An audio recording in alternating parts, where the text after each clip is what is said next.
Good evening and good Erev Shabbos, everybody. Thank you so much for joining me. This week we have the privilege of reading Parshas B'Shalach, and Parshas B'Shalach is a very exciting parsha. There's really a lot that happens in the parsha. It begins, of course, with the continuation of the story of Yetzias Mitzrayim, the Exodus from Egypt. Of course, the Torah records the entire episode leading to, and of course, culminating with the climactic moment of Kriyas Yamsuf, the Shiras Hayam, and then the slow but steady transition from being slaves to being free, although free, as we will soon learn, wandering in the desert for 40 years. How did the Jewish people live for 40 years in the desert? What did they eat? So we know the answer to the question. The answer is they ate the mun, the special, miraculous food that would fall each and every day from the heavens. And it's in this week's Parsha, Parshas B'Shalach, that we begin to learn about the mun for the first time. The Torah goes into great descriptive detail, describing how the mun fell, what the mun felt like, what it tasted like, all of the different aspects of the mun. I'd like to focus briefly this evening on an interesting question that we probably don't think about all that often, and that is, why is the mun called mun? Where did that name come from? So the Torah actually gives us a little bit of a sense over here. The Torah says, manhu ki lo yadu mahu. They called it mun because they didn't know what it is. What exactly does that mean? So the Rashbam explains that this is an Egyptian word. The word mun is an Egyptian word which is equivalent to the Hebrew word ma, and they would basically, when a person who was accustomed to speaking or was familiar with the Egyptian language would come upon someone and say, what is this? They would say mun.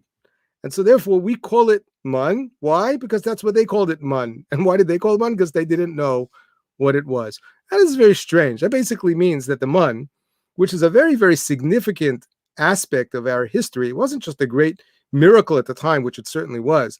Remember, the Torah tells us that there was a sample of the mun that was preserved for all of eternity, the Tzansenes Haman that was placed in the Kodesh Kodashim, and yet we can't come up with a better name for this incredible, miraculous daily bread that would come and sustain millions of people over the course of 40 years without calling it anything else than mun.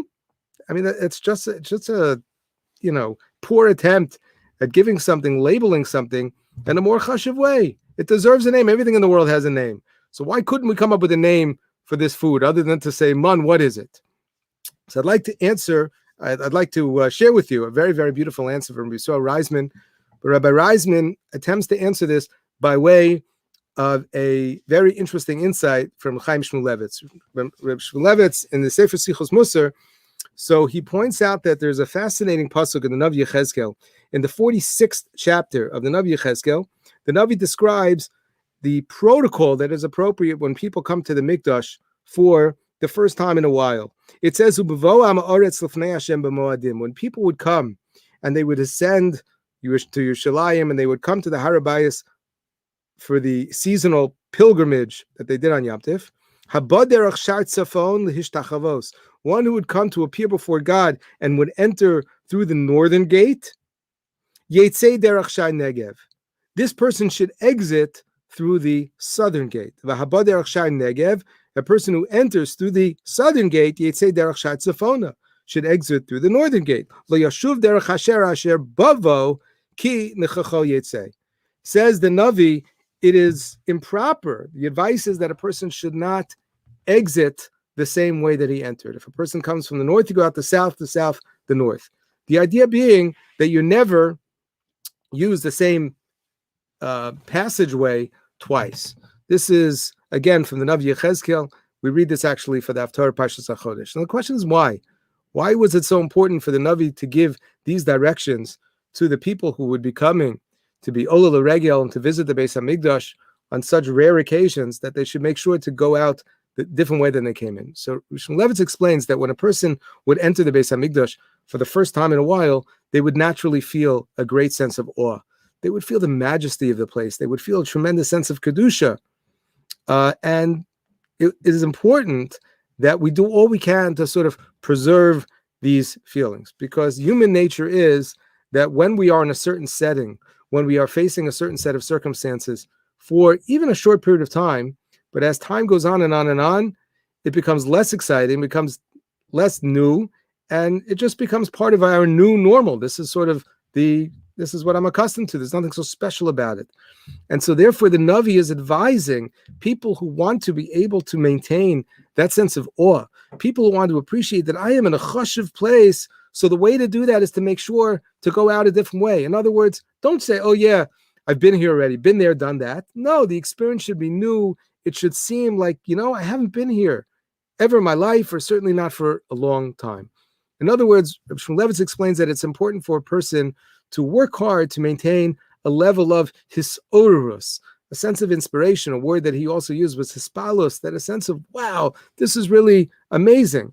And, we've all had, hopefully, moments in our life in which we are in a certain place at a certain time. There's a certain experience which generates an incredible sense of inspiration.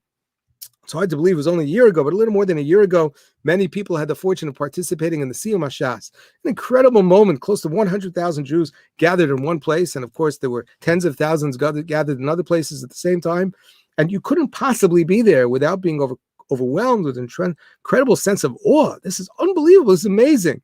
The challenge, of course, is being able to sustain that excitement. It's being able to figure out, now, how do I channel all of that inspiration, all that energy? How do I maintain that?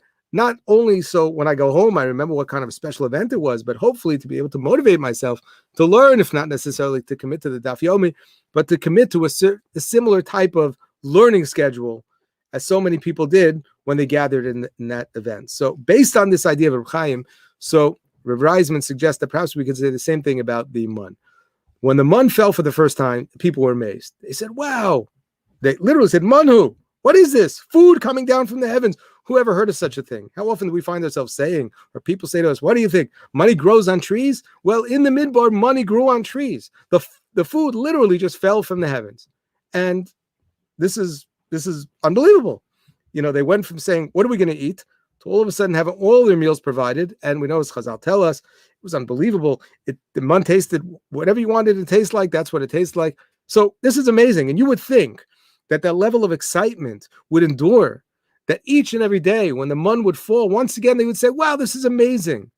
But of course, the Dor Midbar, they were no different than we are. And that is that when you have the same thing each and every day, you get used to it. And it no longer feels so special. It no longer feels so exciting. And so therefore, Rabbi Reisman suggests that perhaps the reason why we preserve the name mun is in order to remind ourselves how important it is to maintain the sense of his orus, excitement, inspiration, when we feel something, when we experience something that we have not felt for a very long time. Over the course of the last year, we are approaching a year since our entire world changed. When I say our entire world, I mean literally our entire world. But wherever you are, whoever you are, whatever you're experiencing at the moment, you all know what I'm talking about. Our lives were completely upended. And if you go back and you review, some of you may have kept a diary. If not, there's a digital diary that has the writings and the words, the conversations of millions of people. And you go back to day one, day two, the first few weeks, and maybe even the first couple of months, even though there was tremendous fear and there was a time of great uncertainty, and to a certain extent it still is, there was also a sense of tremendous awe. People were realizing, we've been offered an incredible opportunity. While nobody in their wildest dreams would ever ask to be put in such a situation, the world community had been given an opportunity to look at life through a fresh lens, to experience things in a different way, not necessarily out of choice, and not to suggest that this is now suddenly the ideal, this is the way that we should live our life, but for a small period of time, a short period of time. At the time, we didn't know whether it'd be weeks or months. Now we see, well, we're again approaching a year, but for hopefully what will be a limited, contained period of time, we have an opportunity to see things from a new perspective and to say, wow. But what you see is that it doesn't take 40 years. It doesn't even take 1 year for human beings to basically get used to anything.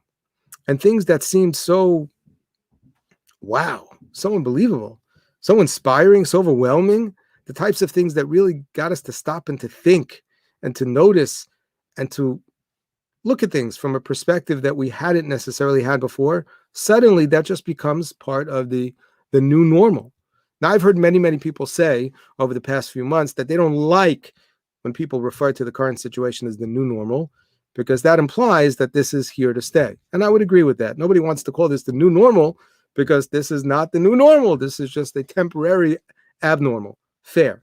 But I'll suggest another reason why we don't want to call this the new normal, because you never want to call anything in life which is truly remarkable, something which is unusual, something which really offers us an opportunity to notice things from a new vantage point, a new perspective, to be inspired. And inspired doesn't always mean to be inspired in the sense, wow, this makes me feel so good.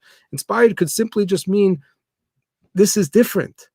I haven't related to life and to relationships and to situations and to my home, to my neighborhood, my community, whatever the case is. I've never looked at it quite like this before. So this is an opportunity to look at it differently, to relate to it differently, and constantly to ask myself the question, what can I take from here? How can I be different when this all ends, when this is all over? How can I take this and preserve it? Just like the Torah instructs us that a sample of the man was to be taken, placed in a special flask, and to be preserved for all of time. The name as well, man, is a reminder of how important it is for us to look at situations and say, wow, this is truly remarkable. This is not something I've seen before. And as long as I'm here, as long as I have the opportunity to see things from a new perspective, from a new vantage point, I'm going to do so. And I'm going to try to maintain that sense of hisorus, that sense of hispalus. I'm not going to go in the same way I went. I'm not going to go out the same way I went in, right? It's not going to be been there, done that. That as long as I am in this situation, I'm going to try to take it in and say, wow, what can I learn from this? So I think that the story of the man, our recounting the entire episode of the man, and even the name itself carries with it a very, very important message, a message that applies to us in every generation, but particularly one that seems to resonate in the year in which we find ourselves right now. The year in which, no, the man did not fall in 2020, but we did have, and we do have, an opportunity to look at a world which seems in so many ways different and to say, wow, this is, and there are so many takeaways. There are so many positive and negative, as we discussed in other situations and other sessions we're not going to review right now. So many things to take away from this, but one thing is for sure, and that is that we have an obligation to remain impressed, to remain with our attention captured, and to sort of focus on the situation, where it is, how it is at the moment, and to say, wow, manhu, right? As the Torah says, ki lo yadu mahu, they didn't know what it was, and they looked at it and says, wow, this is remarkable. We should be zoche, as long as we find ourselves in this situation, to maintain the same attitude and the same perspective, to realize that we have been offered an opportunity to see life from a different perspective, and for each and every one of us, that can only be a good thing, because we are ultimately able to live more enriched, more inspired, more informed, more mature lives for the rest of our lives, if we can take as much as we can from this experience. Thank you so much. Wishing everybody a wonderful Shabbos.